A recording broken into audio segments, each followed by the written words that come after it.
Merhaba arkadaşlar, kanalıma tekrar hoş geldiniz. Sizlerin yoğun isteği üzerine 3 parça yelek çalıştım. Sanırım bir model daha çalışmıştım kanalımda ama çok fazla tercih etmiyorum açıkçası. Yani başlarken sayılarını ayarlaması biraz zor oluyor. Yani kolu nerede kesmeliyim, ne kadar kesmeliyim, yakası denk gelecek mi, omzuna kadar kalmalı derken hani ayarlayana kadar biraz zahmetli oluyor bu modeller. O yüzden ben de genelde yakadan başlamalı modeller tercih edip kanalımda da genelde onları anlatıyordum. Ama isteğiniz üzerine gerçekten benim de sevdiğim güzel bir çalışma oldu. Ben renklerini erkek bebek olarak çalıştım ama kız bebekler için de uygun bir model. Bunu yeni doğan için çalıştım. Anlatacağım yine şu ebatlarda, hani çok küçük olmasın diye böyle 2 yaş anlatımını yapacağım. 2 yaşın sayılarını vereceğim. Model yani böyle baştan sona değil ama şuradaki modelin tasarımı tamamen bana ait arkadaşlar. O yüzden özellikle içerik üreticileri tarafından alınıp, yani hazır videoyu görüp sayıları, hazır modeli alıp kopyalanmasını istemiyorum. Şimdiden söyleyeyim. Tabii ki örmek serbest ama hani emeğe de biraz saygımız olması lazım. Çünkü ben hani model görüyorum, tabii ki esinleniyorum ama mutlaka hani kendimden bir şeyler katarak şuradaki modeli mesela değiştirdim. Hatta şöyle gösterebilirim. Şurada kullandığım bir modeldi. Bunun arasına ekleyerek böyle farklı bir kombin yaptım. Güzel de bir çalışma oldu. Diyelim ve aslında modelin hemen yapımına geçelim. Bunu anlatmayacağım. Sayılarını modelin altına ekleyeceğim. Açıklama kısmına ekleyeceğim arkadaşlar. Şimdi vermeyin, bir kafa karışıklığı olmasın. Bu model, yani bu modelden bu sayılarda birlikte yapacağız. Önlerimiz 46 idi burada arkadaşlar. Öncelikle önlerden başlayacağız. Şöyle yani solumda kalan önden başlayacağım. Yeleğimizin sağ önünden. Şöyle ipimi göstereyim. Her iki ip de yine aynı iplerden örülmüş. Kartopu Baby One 100 gram ve 250 metre bir ip arkadaşlar. Kalınlığımız da şöyle ama aynı marka ipler kullanmamıza rağmen kalınlıklarımız hep değişiklik gösteriyor. Ama verdiğim sayıları benim kullandığım iplerde yaparsanız aynı ebatlarda bir yelek elde edebilirsiniz. Şimdi bu kalınlıktaki bir ipi ben 3 numara şişle örüyorum arkadaşlar. 4 numaraya kadar örenler var ama 4 numara ördüğümüzde yani çok bol olur örgü. Yıkandığında zaten bir miktar salma yapıyor. Ben bunu sevmediğim için bunu yani 3 numarayla örüyorum. Aslında kalın şişle örmek her zaman avantajdır. Yani aynı sayılarda başlarsınız ama her zaman daha büyük bir yelek elde edersiniz ama biz bu kalınlıkta bir ipi 3 numarayla örüyoruz. Öncelikle şişimize 46 ilmek atalım. Şöyle başlangıcında göstereyim. Klasik ilmek atma yöntemiyle 46 ilmek şişimize atıyoruz öncelikle. Evet, şişime 46 ilmek attım arkadaşlar. Geri dönüyorum. Bu ilk sıramı lastik kurulumu yapmıyoruz. Her zaman lastikte bu böyledir. İlk sıramızı arkadan ters örerek örgümüze başlıyoruz. Bu yaptığım sayılar bu ip ve şiş numarasına göre 2 yaş için uygundur arkadaşlar. Dediğim gibi daha kalın bir ip kullanıyorsanız, mesela Elite Baby'de hani üzerine bakarsanız 100 gramı 250 metre olarak görünüyor ama daha kalın bir ip, 3,5'la örebilirsiniz onu ama 3,5'la ördüğünüzde yani 3 yaşa da olacaktır bu yelek, öyle söyleyeyim. Her zaman yapacağımız ipin kalınlığına göre değişir. Bu sayıları veriyorum. Yine yeni doğan sayılarını açıklama kısmına yazacağım. Onun dışında sayı hakkında verilen yani sorulan sorulara cevap veremeyeceğim arkadaşlar. Çünkü hani defalarca bunun videosunu da çektim. Hani 3 yaşına kaç başlamalıyım? İşte 5 yaşına kaç başlamalıyım? Hani yapacağınız ipi bilmiyorum. Çocuğun yapısını bilmiyorum. Hani bilemediğim için de benim ezbere sayı vermem gerçekten mümkün değil. Ben şimdi bunu başladım. Hani 46 ilmek şu yaşa olur diye başlamadım. Yaptıktan sonra dikiyorum, diyorum ki hani bu 2 yaşa olmuş. Biraz daha küçük yaparsam, yani ilmek eksiltirsem şu yaşa olur. Biraz daha büyük yaparsam bu yaşa olur. Mutlaka bir tane yapmanız gerekir. Hani daha net bilgi sahibi olmanız için. Bizim de hani öyle bir uzmanlığımız yok. Yaptıkça, örgümüz bittikçe, hani başka model yaparsanız yani aynı sayılarda yapıyorsunuzdur ama toplayan bir modeldir, daha küçük olacaktır. O yüzden hani yapmadan bizler de hani sürekli örmemize rağmen sayı hakkında net bir bilgi hiçbir zaman yok arkadaşlar. Örgüde denemeden bilemeyiz. Aynı marka ipi kullanmama rağmen bile hani aynı sayılarda yaptığım yelekler arasında farklılıklar olabiliyor. Arka sıramızı ters örerek ilk sıramızı tamamladık. Şimdi lastik kısmına geldik. Şöyle bu önden başlayacaktık. 7 ilmek haroşa koyacağız ön patımız olarak. Bu tarafta ilik açmayacağız. İliğimiz diğer tarafta.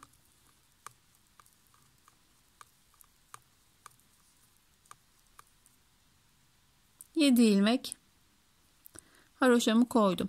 2 düz, 2 ters, yani çift lastik yapıyoruz.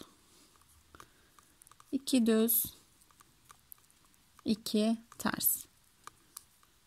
İleğimize başladık.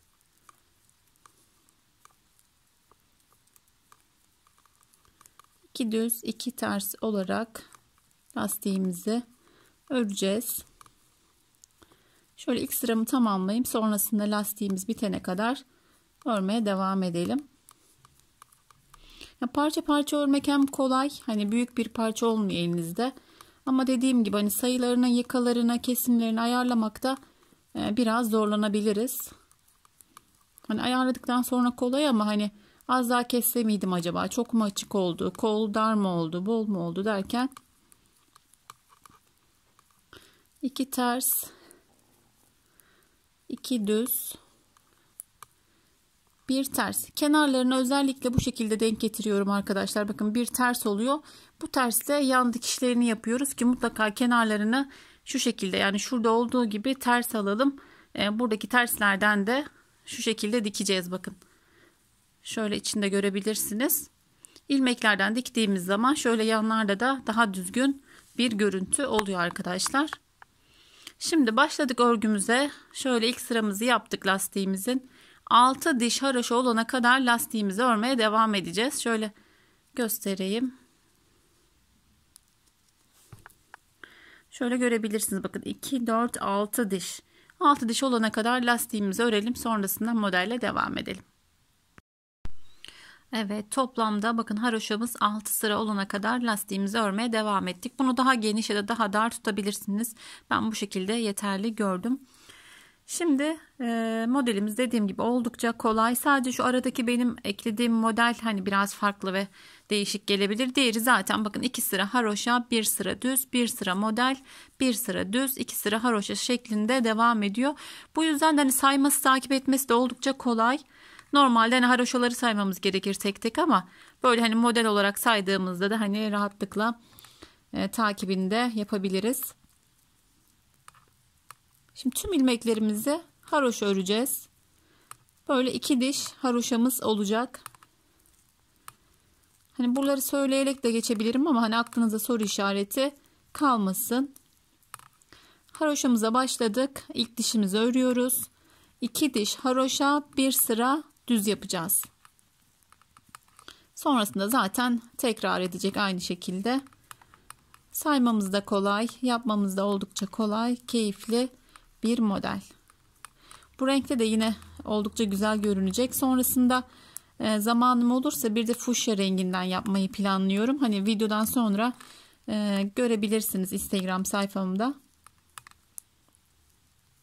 Vaktim olursa. Hani böyle bakıldığında erkek bebek gibi görünüyor ama kız renklerinde yaptığımızda da kız ve erkek bebek için de uygun. Yani beyaz yaparsanız cinsiyeti belli olmayan bir çocuğa, beyaz yaparsanız her iki cinsiyette de kullanılabilir.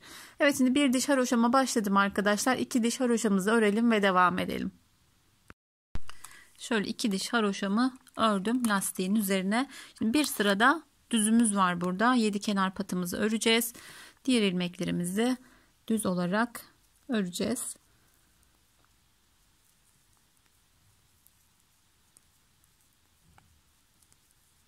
2, 4, 6, 7. 7 kenar patımı ördüm. Modelimizin aralarında birer sıra düz var. İlk sıramızı örelim, düzümüzü. Sonrasında modelimizi yaptığımızda kolaylıkla koltuk altına kadar ilerleyebilirsiniz. Şöyle düzümüzü örmeye devam edelim. Bir sıra önde düz, arkada ters öreceğiz. Sıramızı da yapalım ve devam edelim. Devam ediyoruz. Şimdi şuradaki aradaki model ile dediğim gibi burayı yaptığımızda üzerine bir sıra düz, 2 sıra haroşa olarak devam edeceğiz örmeye. 7 kenar patımı ördüm. İlmeğimi öncelikle Bu şekilde bir tane düz, sonrasında bir tane de arkadan. Sıra boyunca yapacağımız için yavaş yavaş göstereceğim. 2 ilmek arada tersimiz var. Düz ilmeğimize şu şekilde ördük. Şişimizi bakın önden almıştık. Arkaya aldık. Bir ilmek de aynı ilmeğin içinden arkadan. 2 ilmek ters, bir ilmek şöyle öncelikle bakın. Şöyle düz örüyorum, bir tane çıkarmıyorum. Bir tane de şu şekilde arkadan ördürüyorum. Oldukça kolay. Bir tane bu şekilde arkaya alıyorum. Bir tane de bu şekilde. Arada 2 ilmek tersim var. Bakın elimize alıştığında seri bir şekilde yapabileceğimiz. Zaten hani arada birkaç sıra yapacağız. Hani çok sık işlem yapmıyoruz. Şöyle bir kez daha göstereyim. Bir tane de arkadan. 2 ilmek tersim var. Bir buradan, bir buradan, bir ilmeği 2 kez ördürmüş oluyoruz. Arada 2 terslerimizi unutmayalım. 2 ters, ilmeğin bir ön tarafından, bir arka tarafından alarak ördürüyoruz.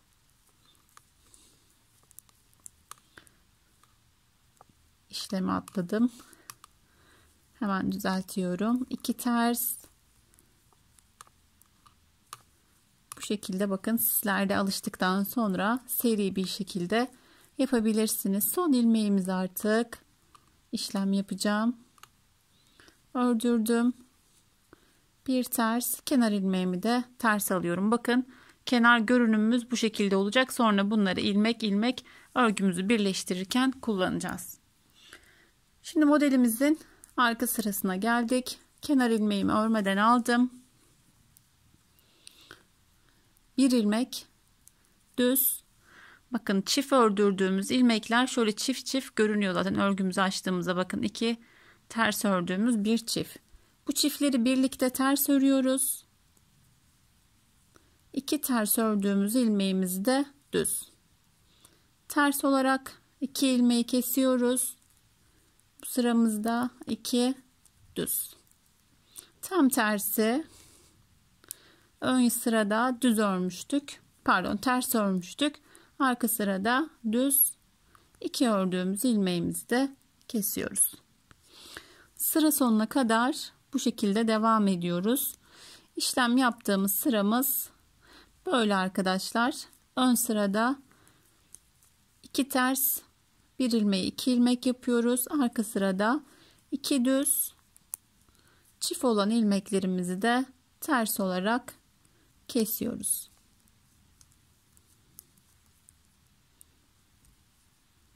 Kestim. 2 ilmek düz.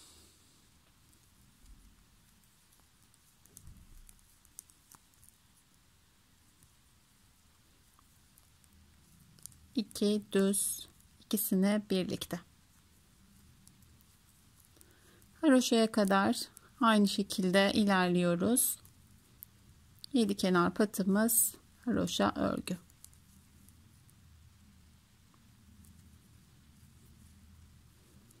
Evet, kalan ilmeklerim haroşa.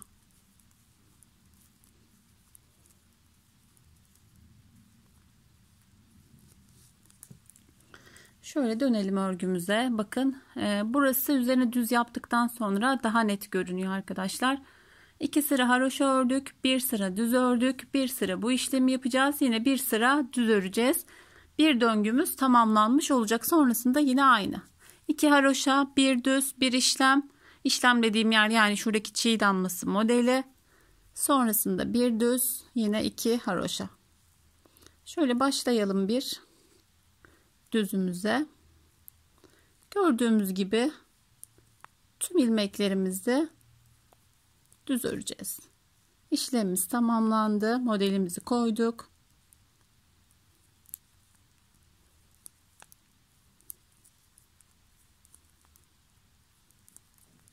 Tüm ilmeklerimiz düz. Arkada ters öreceğiz.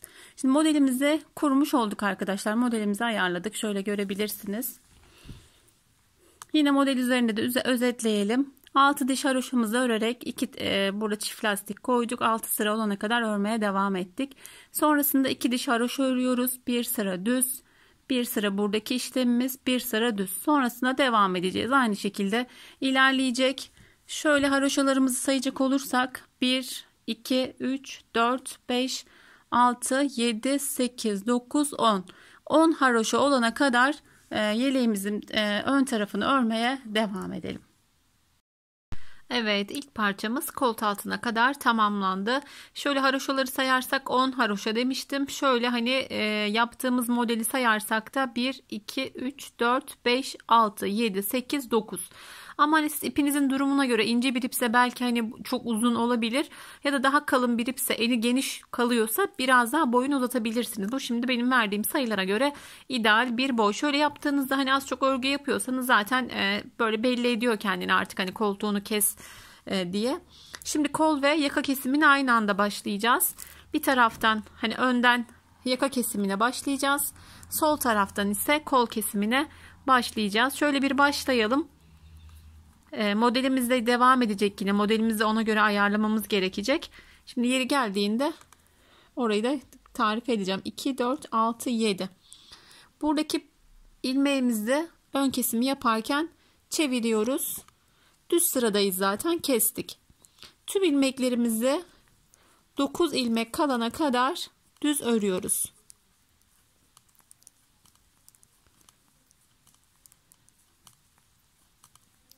Tüm ilmeklerimiz düz. Hızlıca geçiyorum.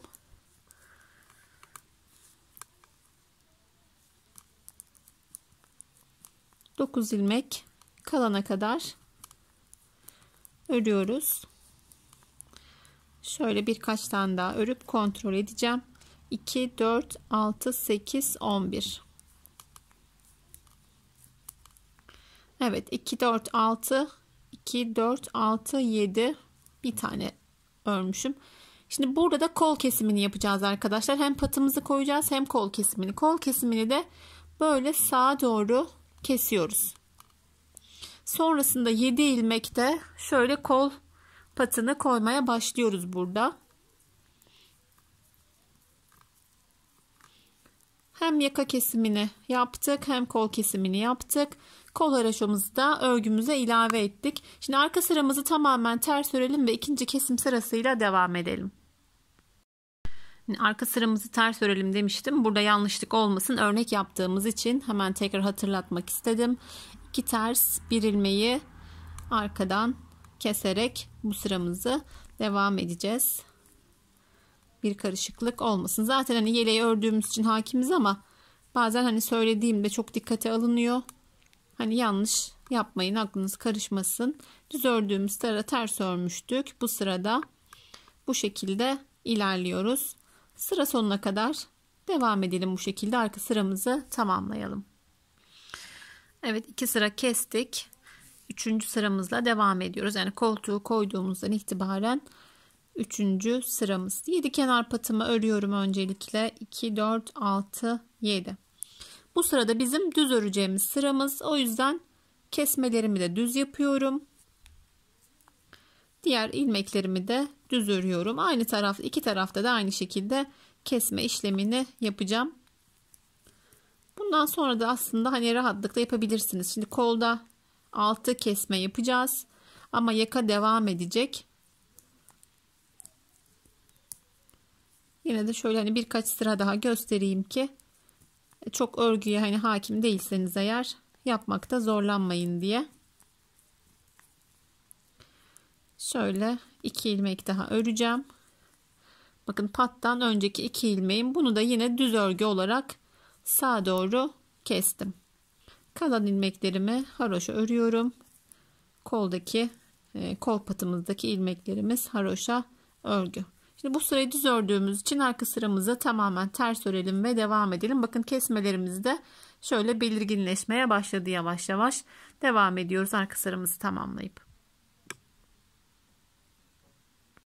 Evet, ilk kesimimizi yapmıştık. Şimdi yine devam ediyoruz. Şimdi burada dikkat etmemiz gereken yerler var keserken. 7 ilmeğimi ördüm. Öncelikle yine ilmeğimi çevirdim. Yine düz sıramız. Burayı düz olarak kestim. Şöyle bakın, yapmamız gereken yeri, model yapmamız gereken yerdeyiz. Burada örnek yapıyoruz. Hatta burayı ters kesebiliriz. Şöyle yapalım.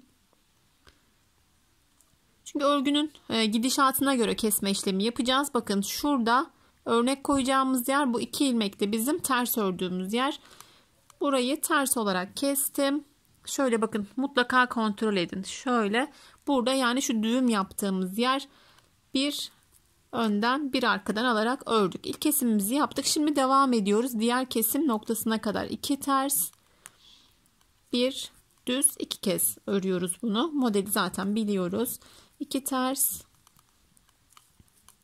Kestikçe örnek azalacak. O kayma olmasın diye mutlaka örnek olan sırada kontrolümüzü yapıyoruz. Kesimimizi ona göre yapıyoruz. Örneği de kaydırmamış oluyoruz bu şekilde. Şöyle bakın, kontrolünü yapabiliriz yine. Bakın şöyle artırdığımız, yani 2 kez ördüğümüz ilmeğimiz. Keserken hani buralarda kaydırma olabilir. Mutlaka buna dikkat edelim. Hani başka sayılarda yaparsınız. Daha küçüğünü, daha büyüğünü yaparsınız. Oralarda da kendiniz bu şekilde takibini yapabilirsiniz. Burada mutlaka şimdi kenarlara bazen örnek geliyor, bazen kesme yerleri denk geliyor. Şimdi burada da bakın, bir tane ördüm. İkinciyi de ters olarak kestim. Gördüğünüz gibi şurada düz ilmeğim vardı zaten. Bir tane ördüm, ikinciyi kestim. Koldaki haroşalarımı örüyorum. Bu sıramızda bu şekilde. Şimdi arka sıramızı ters örelim ve devam edelim. Yine devam ediyoruz kesme işlemiyle. 7 kenar patımı örüyorum. Bu sıramız haroşa örgü olduğu için 2 ilmeğimi, ben hani ters ördüğüm için haroşalarımı ters olarak kestim. Yine diğer tarafta da ters olarak keseceğim. Aslında az çok hani kol ve yaka kesimini de anladık. Kol kesimi 6 sıra olduğunda duracak. Öndeki ilmeklerimizi kesmeye devam edeceğiz.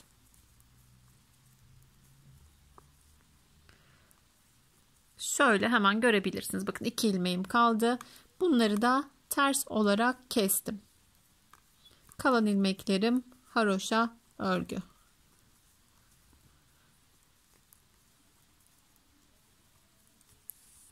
Şöyle görebilirsiniz. Toplamda şu an bakın 4 sıra kestik. 2 sıra daha kestiğimizde artık kol kesimi tamamlanmış olacak. Önde kesmeye devam edeceğiz arkadaşlar. Ben yine devam edeceğim. Hani aynı şekilde kesmeleri sürekli anlatmaya gerek yok.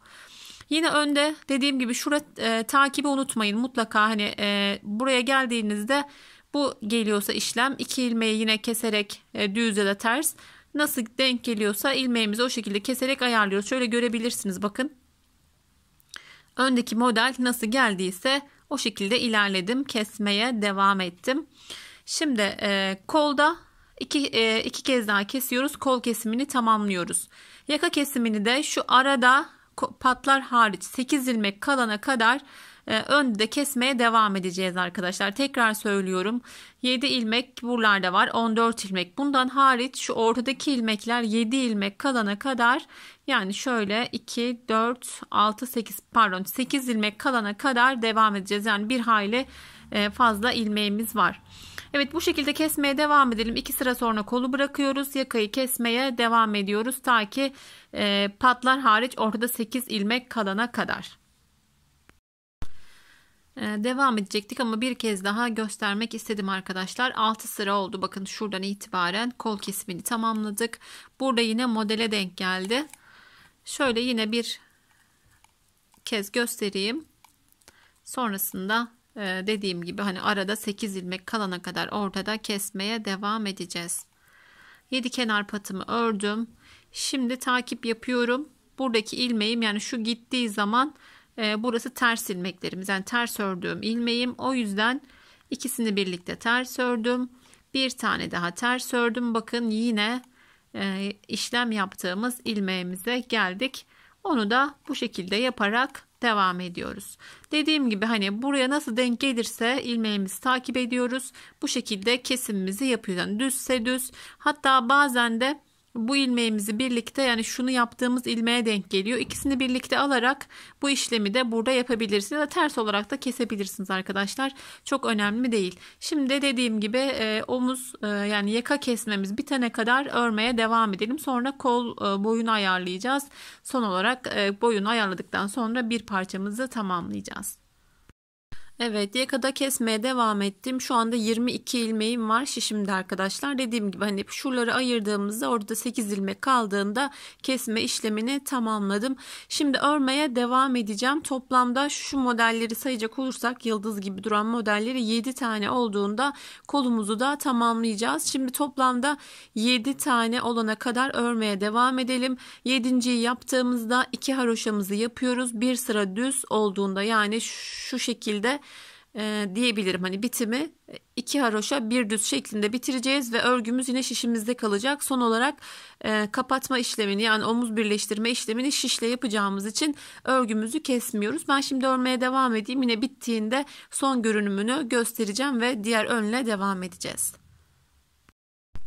Evet arkadaşlar, önümüzün bir parçası tamamlandı. Şöyle bir özetlemek istiyorum. 46 ilmek başlamıştık. 7 ilmek pat koyduk. 2 ters 2 düz, yani 2 düz 2 ters lastik yaptık. Ta ki 6 sıra haroşamız olana kadar. 6 sıra olduktan sonra modelimizi uygulamaya başladık. Toplamda 9 model olduğunda, yani 10 diş haroşamız olduğunda, şöyle haroşaları saydığımızda kol ve yaka kesimine geçtik. 6 ilmek koldan kestik. Yakayı kesmeye devam ettik. Toplam 22 ilmek kaldığında kesme işlemini tamamladık. Düz örerek sıramızı önümüzü tamamladık. Şöyle yine sayacak olursak da bakın, şurada kol kesimine başlamıştık. 1, 2, 3, 4, 5, 6, 7. 7 tane modelimizi koyduk. Sonra haroşamızdan sonra bir düz sıramız vardı. Burada kesme işlemini tamamladık. Yani modelimizi tamamladık.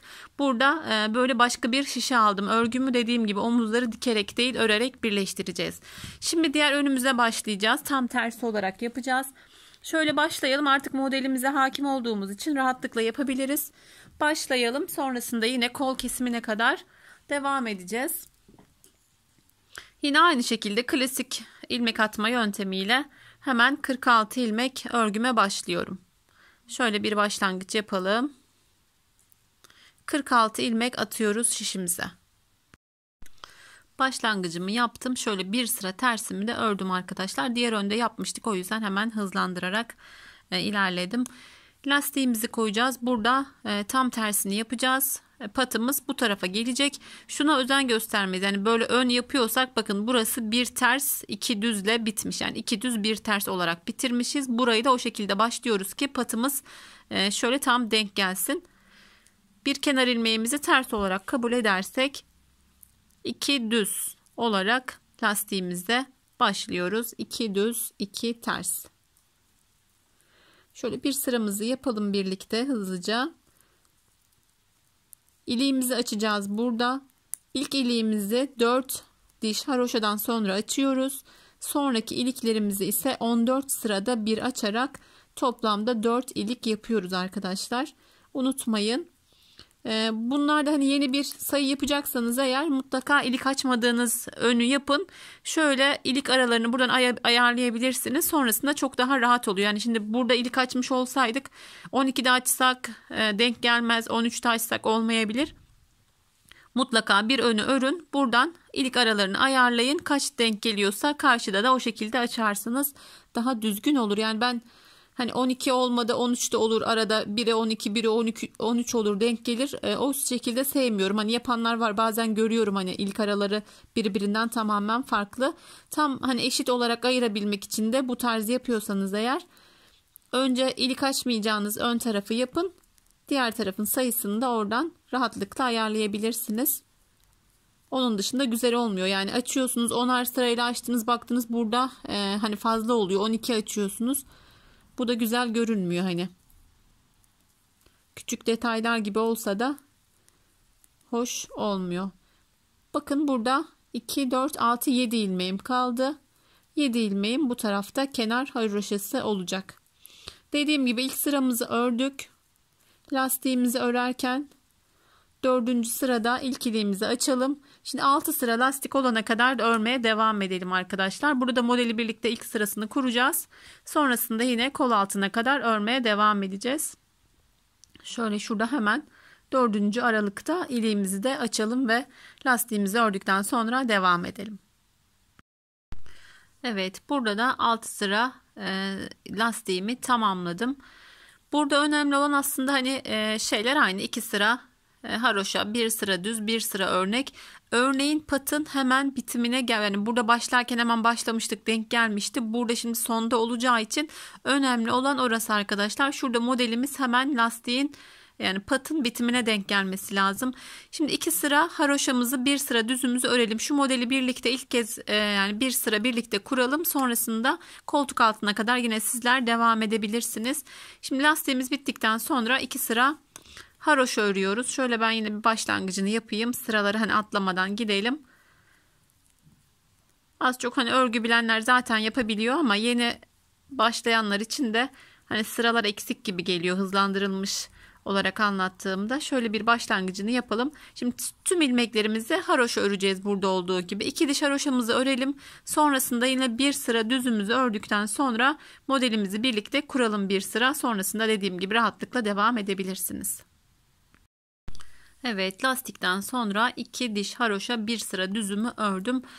Söylemek istediğim şöyle hemen pattan sonra bakın patın bitiminde hemen model koymamız gerekiyor. Onun için de sonda ne yaptığımıza bakıyoruz. Bir kenar ilmeği bir ters ile bitirmişiz. Burada o şekilde başlıyoruz ki denk gelsin. Bir kenar ilmeğimi örmeden aldım. Bir ilmek ters örüyorum. Sonra modeldeki işlemi yani şöyle 2 kez aldığımız işlemi yapıyoruz. Devam ediyorum. Modeli anlatmayacağım artık. Zaten bir önü bitirdiysek öğrenmişiz. Devam edelim. Şu ilk sırayı birlikte kuralım. Bir yanlışlık olmasın. Hani farklı sayılarda başlarsanız yine dediğim gibi ilk bu önü örersiniz. Baştan başlıyorsunuz. Sona hangi ilmek denk geliyorsa yani bazen 2 tane ters kenar ilmeğiyle birlikte 3 ters de gelebiliyor. Diğer önü o şekilde ayarlıyorsunuz. Patınızın hemen bitimine bu model denk geliyor. Diğer ilmekler ters olduğu için hani patın bitimine ters gelirse haroşayla da karışabilir. O yüzden bu şekilde yaptığımızda hani örnek düzeni daha güzel oluyor arkadaşlar. Özellikle hani ben çok dikkat ediyorum onlara. Rastgele de başlanabilir ama hoş görünmez. Patın hemen bitiminde model olduğu zaman daha güzel görünüyor.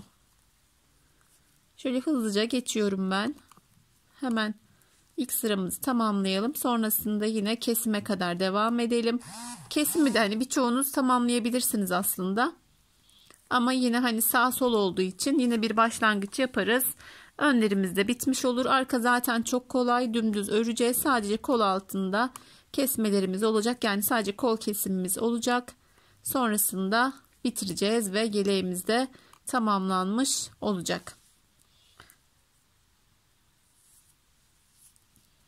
Şöyle devam edelim.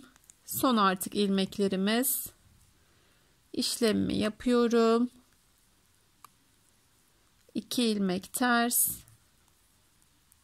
Bakın hemen patın bitimine bu şekilde başladığımız için modelimiz denk geldi. Kalan ilmeklerimi haroşa örerek devam edeceğim.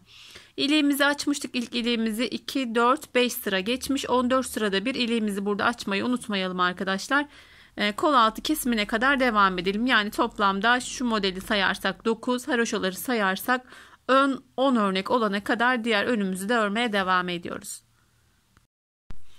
Evet, diğer önümüzü de yine koltuk altına kadar ördük arkadaşlar. 14 sırada bir iliklerimizi de açtık. Şöyle son iliğimiz yaka kesiminin biraz altında kalıyor. Çünkü bu şekilde bakın, hani şöyle tam yaka kesimiyle birlikte yaparsak iliklediğimizde yaka çok fazla kapanacağı için iliğimizi bu şekilde biraz aşağıda bırakıyoruz. Şimdi yine bir başlangıç yapalım. Aslında diğer kolu kestiğimiz için sayılara hakimiz. Dediğim gibi şöyle başlayalım kesmeye, sonrasında önü de örüp bitirmeye devam edeceğiz. Şöyle haroşanın hemen sonrasındaki düz sırada kol patımızı koyacağız. 7 ilmek haroşa koyuyoruz bu tarafa. 7 ilmek haroşamızı koyduk. İlmeğimizi çevirerek burada kol kesimini yapıyoruz. Hem patını koyduk hem kol kesimine başladık. Diğer tarafta da yaka kesimini yapacağız. Kolda 5 ilmek kesiyor, 6 ilmek kesiyorduk. Aynı şekilde kesimimizi yapacağız. Kolda yaka kesimi devam edecek. Ta ki toplam 22 ilmek kalana kadar kolu keseceğiz ve diğer öndeki ölçüler gibi bitireceğiz.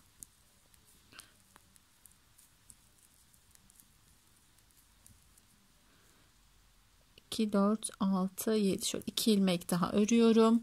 Burada da yaka kesimine başlıyoruz. Buradaki kesimlerimiz de bu şekilde. Kol ve yaka kesimine başladık.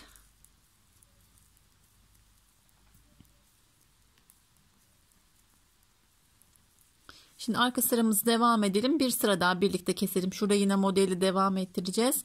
Sonrasında rahatlıkla devam edebiliriz. Evet, kol kesimine başlamıştık. Kol ve yaka kesimine devam ediyoruz. Yine 7 ilmek öreceğiz. 3, 4, 5, 6, 7. 7 ilmeğimizi ördük. Burada şimdi kesim yapacağız. Aradaki ilmeklerimiz 2 ilmek ters olduğu için buradaki kesimimi ters yapıyorum. Yani model olduğu sıralarda modele göre kesme işlemi yapıyoruz. Şöyle görebilirsiniz. Bir tane daha ters ördüm. Tekrar kontrolünü yapıyorum. Bakın burada işlem yaptığım ilmeğe denk geldi. Yani 2 ilmeği, birini kestik, birini ters ördük. Sonrasında modelle devam ediyoruz. 2 ters, şöyle bir tane model. Bunu dediğim gibi hani buraya geldiği sıralarda takibini yapıyoruz. Ona göre kesme işleminden ters ya da düz olarak ayarlıyoruz. Şöyle bu tarafta da kesimi yapalım birlikte. 2 ters, bir düz. Yani 2 kez yaptığımız işlem. Ben hani tüm detaylarıyla tek tek anlatmaya çalışıyorum arkadaşlar elimden geldiğince. Ama hani takıldığınız yer olursa yorum bırakın ya da Instagram sayfasından görsel atarsanız çok daha çabuk dönüş yapabilirim. Çünkü YouTube'da çok fazla yorum olduğu için hepsi bildirim olarak gelmiyor bana, görmeyebilirim.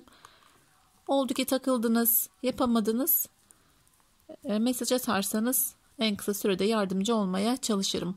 Burada bakın modelimiz yaptık. Kesme ilmeğimizi ters, örgünün ters bölümünde olduğumuz için yani ters olarak kestim. Kenar haroşalarımı da haroşa olarak örüyorum ve sıramı tamamlıyorum.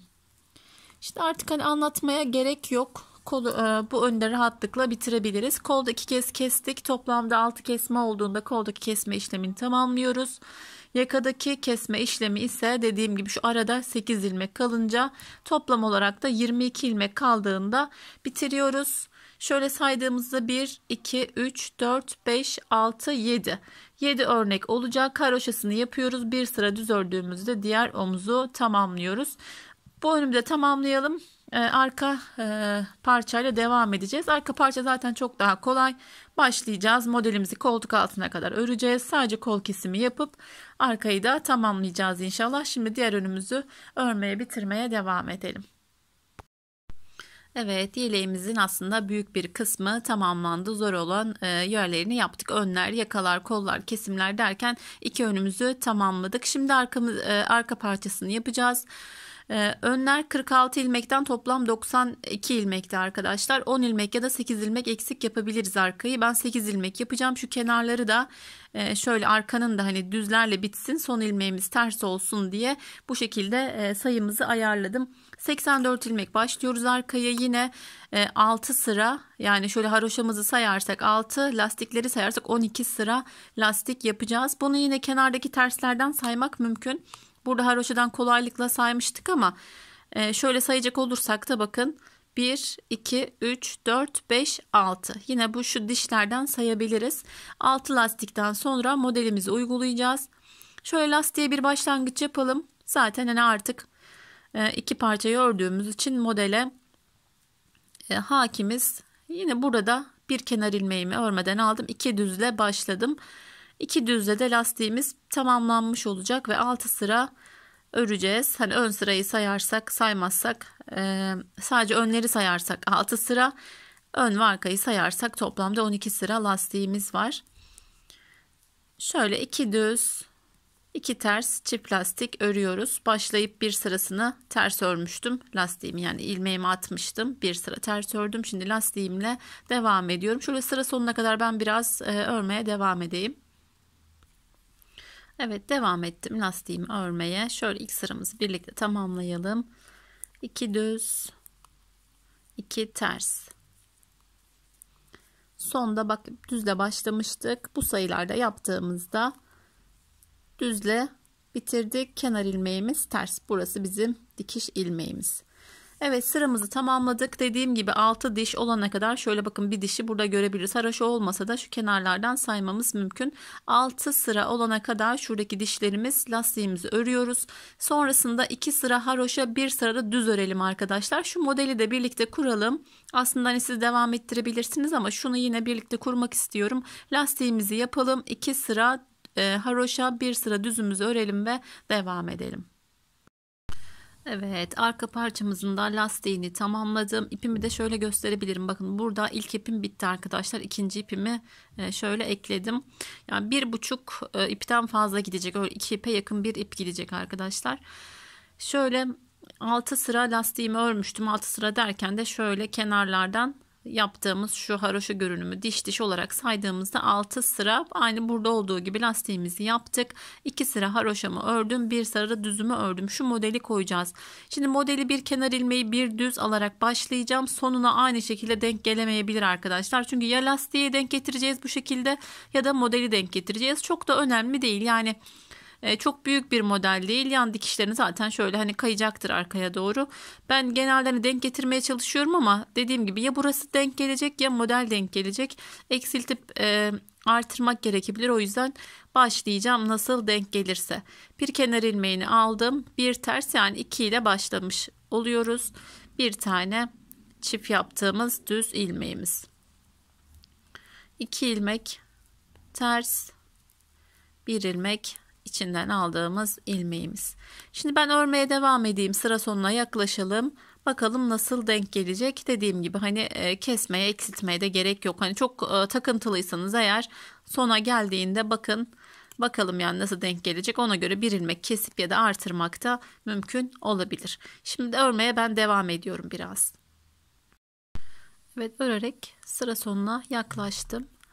2 ters, bir düz olarak söylüyorum bunu da. 2 ters, bir düz içinden buraya 3 tane ters denk gelecek.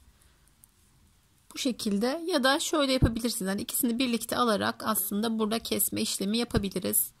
Daha örgünün başındayız. Şöyle kesme işlemini yaptım. Burada aynı, yani başı ve sonu aynı oldu arkadaşlar. Bu şekilde yapabilirsiniz. Devam da edebilirsiniz. Çok bir şey fark etmez. 83 ilmeğe düşmüş oldu ilmek sayımız. Dediğim gibi hani 83 ilmek başlasak da şuradaki lastiklerde hani aynı görüntü olmayacaktı. Çünkü bakın düzle bitti. Şeylerde birer tane ters var. Diktiğimizde 2 ters olarak şöyle birleşmiş olacak örgümüz. O yüzden dediğim gibi böyle çift alarak da burayı bitirebiliriz aslında. Bu şekilde devam edelim. Şimdi arkaya başladık. Dümdüz öreceğimiz için kesme yok, ilik yok, hani pat yok. Yine bunun kadar olana kadar, yani toplamda şu modelleri saydığımızda 9, şöyle haroşayı sayarsak da son 10. haroşamızı yaptığımızda kol kesimi yapacağız. Şimdi oraya kadar arkayı dümdüz örmeye devam edelim. Evet, arkada da kol altına kadar geldik arkadaşlar. Şöyle bakalım, 1 2 3 4 5 6 7 8 9 örnek. Son olarak haroşayı yaptığımızda kol kesimine geliyoruz. Arkanın kol kesimi daha kolay, sadece kol kesimi yapacağız, yaka kesimi olmayacak. Önde 6 ilmek kesmiştik, arkada 5'er ilmek keseceğiz arkadaşlar. Yeterli olacak bu da bizim için. Şöyle 7 ilmeğimizi haroşa yapıyoruz, yani kenar patı olacak arkada da. 2 4 6 7. İlk ilmeğimizi çeviriyoruz. İlk kesimimizi kolda yaptık. Devam ediyoruz örmeye. 9 ilmek kalana kadar öreceğiz. 2 ilmeği keseceğiz. 7 ilmek bizim kenar patımız olacak. Şöyle düz sıramızdayız. Örmeye devam edelim. Evet, örmeye devam ettim. Şöyle yaklaştık kol kesimine. 2 4 6 7. Bir ilmek daha örüyorum. 9 ilmeğim kaldı. Sağa doğru kolda kesimimi yaptım. 7 ilmeğimi kenar patı olarak haroşaya çeviriyorum. İlk kesimimizi yaptık arkadaşlar. 5 kesim olduğunda koldaki kesmeyi de bırakacağız. Toplamda 5 tane kesme işlemi yapacağız. Sonra yine örmeye devam edeceğiz. Şöyle görebilirsiniz. Kolu kestikten sonra 1 2 3 4 5 6 7. 7 örneğe koyacağız. Şuraya geldiğimizde tekrar devam edeceğiz birlikte. Çünkü ensedeki 3 ilmeği, yani şöyle ortadaki 3 sırayı, 3 ilmeği dedim, 3 sırayı haroşaya çevireceğiz. Oraya kadar örelim, sonrasında anlatarak devam edeceğim arkadaşlar. 5 ilmek kesiyoruz. 1 ilmeğimizi kestik. 4 tane daha kesiyoruz. Sonrasında dümdüz arkayı örmeye devam ediyoruz. 7 örnek olana kadar. Dediğim gibi şuraya geldiğimizde 7. örneği yapıp haroşaya başladığımızda birlikte devam edeceğiz. Evet arkadaşlar, arkayı da tamamlamış sayılırız. Yine dediğim gibi 5 ilmek kesmiştim. Sonrasında örmeye devam ettim. Toplamda 7 örnek olana kadar. Buraya geldik. Burada 2 diş haroşamı da öreceğim. Buraya kadar örelim dediğimiz için şöyle bir göstermek istedim. Şöyle mavi yelekle de görebiliriz. 2 diş haroşamızı öreceğiz. Sonrasında şöyle patlar hariç ortada yine bir düz ilmeğimiz vardı. Omuzlarla bütünlük sağlasın diye. Burada bir sıra düzümüzü öreceğiz. Sonrasında artık birleştirme işlemine geçebiliriz. Artık şöyle sayalım. 1, 2, 3, 4, 5, 6, 7. 7. modelimi uyguladım. Şimdi 2 diş haroşamı öreceğim. Sonrasında bir sıra daha öreceğiz. Onu da yine birlikte devam ederiz. Evet, son sıramızla devam ediyoruz. Son sıramız bizim bir sıra düzdü. Şimdi şöyle bir başlayalım. 7 ilmek kenar patımızı örüyoruz.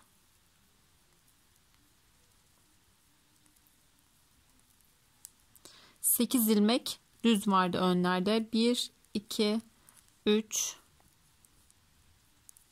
4 5 6 7 8. Şöyle kontrol edelim. 2 4 6 7 ilmek haroşam, 2 4 6 8.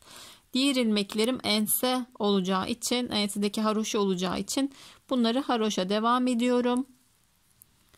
Yine diğer tarafta da 8 ilmek düzümüzü yapacağız. Yeleğimiz de tamamlanmış olacak arkadaşlar. Omuzda yine birleştirme işlemini birlikte yaparız. Kenar dikimini de şöyle bir gösteririm. Sonrasında sizlerle yeleğinizi rahatlıkla tamamlayabilirsiniz. Düğmelerinizi dikerek son olarak. Devam ediyoruz hızlıca.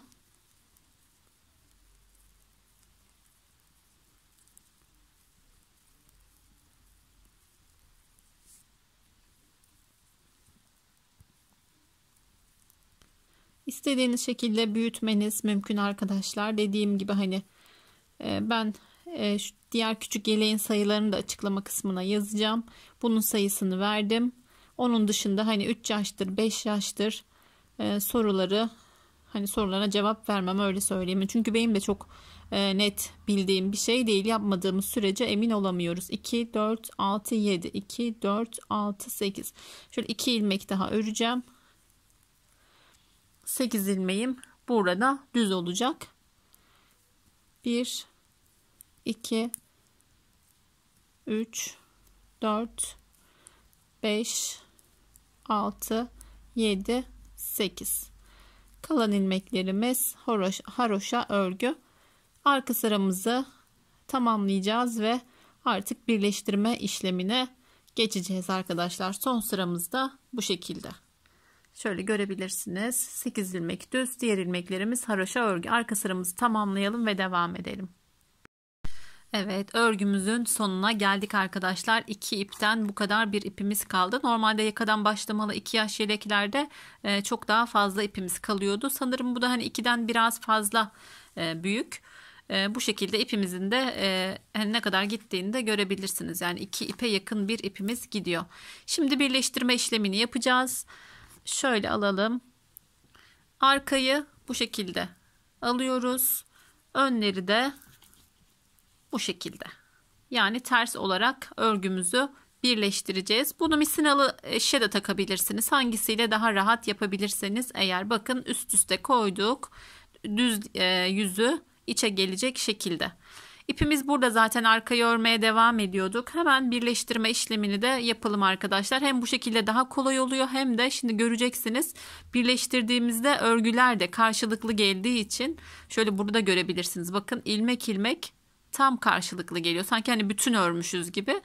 Bu şekilde birleştirme işlemi çok daha güzel oluyor. Eğer yapamam zorlanırım derseniz kesip dikme işlemi de yapabilirsiniz. Şöyle şuradaki ilmeğimi esneteceğim öncelikle. Şöyle görebiliyorsunuz. Buradan bir ilmek, buradan bir ilmek alıp şişimizle ördürüyoruz. Şöyle tekrar yapalım. İlk ilmek şurası esnemediği için biraz zorlanabilirsiniz. İlk ilmeğimi ördüm. Bakın buradaki 2 ilmeği de şişimden çıkarıyorum. Tekrar şu bir şişimde bir ilmeğim oluştu. Tekrar aynı şekilde ördürdüm. Şunları çıkardım. Bu şekilde ilmeğimin üzerinden ilmeği atlattım. Tekrar karşılıklı ördürüyoruz. Sonraki ilmekler bakın daha rahat. İlk ilmeği bu ilmeğin üzerinden atlatıyoruz. Çok gergin olmamasına özen gösterelim. Omuz kasmasın. İkisini birlikte ördürdüm. Bu ilmeği diğer ilmeğin üzerinden atlatıyorum. Şöyle görüntümü biraz daha yaklaştırayım. Daha net görelim. Bir buradan, bir buradan ilmeğimi geçirdim. Kolay böyle hani bakışta biraz ilk elinize aldığınızda zor gibi gelebilir ama bu şekilde gerçekten çok daha düzgün oluyor. Tüm yeleklerinizde, hırkalarınızda uygulayabilirsiniz. Ben bu tekniği daha önce kapşon birleştirmede de göstermiştim arkadaşlar. Aynı ilmeklerden yaptığımız için birebir karşılıklı geliyor dikişler. Dikerek yapsak bunu tam denk getiremeyebiliyoruz. Çünkü yani birini esnetiyoruz, birini daha dar kesmişizdir, esnek kesmişizdir. Bu şekilde yapmak dikerek çok mümkün olmuyor. Hem daha sağlam hem daha sağlıklı. Aynı ilmeklerden kesiyoruz.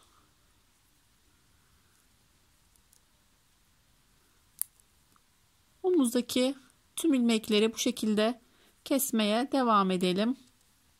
İlk omuzumuzu tamamlayalım. Evet, ilk omuzumuzu birleştirdik. Bu omuzumuzdaki şöyle önde kalan ip, bunu sonrasında tığ işlemiyle yedireceğiz. Şöyle göstereyim, bakın oldukça düzgün karşılıklı gelen, şöyle görebilirsiniz, bir kapatma işlemini omuzun birinde tamamladık. Burada şimdi 22 ilmek kalana kadar şu yakanın kesimini yapacağız. Devam edeceğiz yani kesmeye. 2 ilmeği alıp takarak klasik bir kesme işlemine devam ediyorum. Omuzdaki ilmeğimiz bitmişti. Diğer omuz kalana kadar, yani 22 ilmek kalana kadar bu şekilde kesiyoruz. Sonra diğer omuzu da aynı şekilde keseceğiz. Şöyle aradaki ilmekleri kesmeye devam edeyim ben. 22 ilmek kalana kadar. Evet, 22 ilmek kalana kadar örmeye devam ettim. Hatta şöyle sayabilirsiniz. Şuradaki haroşamız 2, 4, 6, 7 ilmek haroşa, yani kenar patı kalana kadar kestim. Şimdi diğer omuzu da birleştireceğiz. Aynı şekilde şöyle yine bir başlangıcını gösterelim arkadaşlar. Sonrasında artık videomuzun sonuna geldik. Şöyle ilk ilmeğimi yine esneteceğim.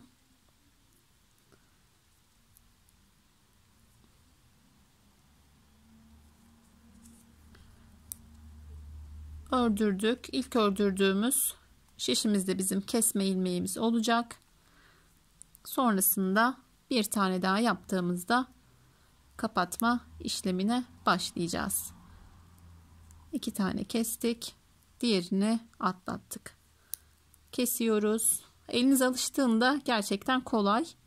Ama hani ilk kez yapacaksanız eğer, dediğim gibi biraz zor gelebilir. Ama zaten hani şöyle toplamda 44 ilmek keseceğiz. Yani hani onun için de biraz sabır gösterilebilir. Daha düzgün oluyor çünkü. Evet, buradaki ilmeklerimizi de keselim ve tamamlayalım. Sonrasında şöyle bir yan dikişini göstereceğim ve artık videomu sonlandıracağım arkadaşlar. Yeleğimin de bitmiş halini Instagram'dan takip edebilirsiniz. Evet, omuzlarımızı birleştirdik arkadaşlar. Bakın bu şekilde yeleğimiz tamamlandı sayılır. Şöyle çevirelim.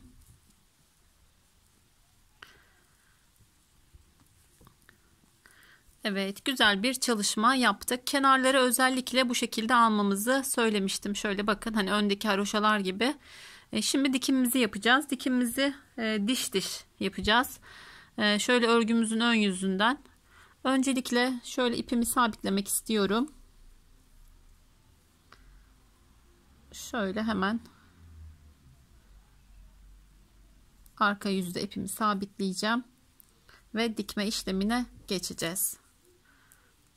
Öncelikle şöyle göstereyim. Hemen şöyle başlangıç yerindeki ilk ilmekten geçiriyorum. Buradan da aynı şekilde geçirerek birleştirme işlemini yapıyorum öncelikle. Sonrasında hiçbir diş atlamadan arkadaşlar tek tek dişlerden şöyle görebilirsiniz, dikmeye başlayacağız. Burada bakın ilk dişimiz, toplamda 6 diş vardı zaten. Buradan ilk dişimi aldım. Buradan da ilk dişimden geçirdim. Takip ederek her gördüğümüz dişlerden dikiyoruz. Bu şekilde kalın bir dikiş görüntüsü de olmuyor arkadaşlar. Hem daha düzgün oluyor, hem de yine sıralı dikmiş oluyoruz. Yani karşılıklı örgüler, desenler. Hani düz örgüde belki bu çok dikkat etmesek de olur ama burada böyle hani örgüde desen varsa eğer, özellikle desenlerin karşılıklı gelmesi açısından bu şekilde dikiş işlemini de yapıyoruz.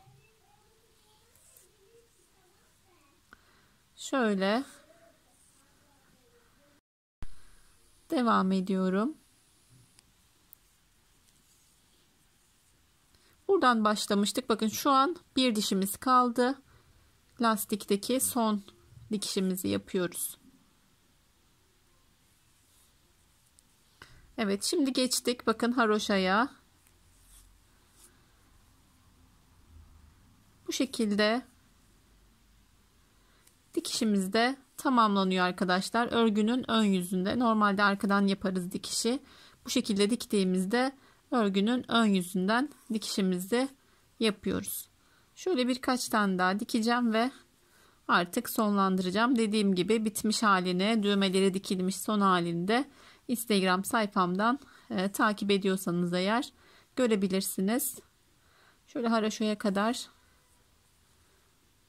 dikelim. Evet, bakın yine haroşaya geldik. Haroşalarımızda karşılıklı, tüm desenlerimiz karşılıklı gelecek şekilde dikişimizi tamamlıyoruz. Şöyle dokunulduğunda da yani dikiş hissi hiç yok arkadaşlar. Sanki bütün örmüşüz gibi bu şekilde diktiğimizde güzel bir dikiş yapmış oluyoruz. Zaten omuzları birleştirdik. Yan dikişlerimizi de yapıp isteğimize göre düğmemizi dikip yeleğimizi de tamamlıyoruz. Ben yeleği tek parça halinde yükleyeceğim. Uzun uzun tek tek detaylı şekilde anlatmaya çalıştım. Yine diyorum hani takıldığınız yer olabilir, eksik anlattığımı düşündüğünüz, yapamadığınız yerler olursa yorum bırakın. Ben mutlaka yardımcı olmaya çalışırım arkadaşlar. Evet, istenilen bir modelde ben de severek ördüm. Rengarenk çalıştım. İnşallah dediğim gibi vaktim olursa kız renginden de yapmayı planlıyorum. Takip ederseniz Instagram sayfamızda farklı renklerini de görebilirsiniz. Yapacak olan herkese şimdiden kolay gelsin. Yeni bir modelde, yeni bir videoda görüşmek üzere. Allah'a emanet olun. Hoşça kalın.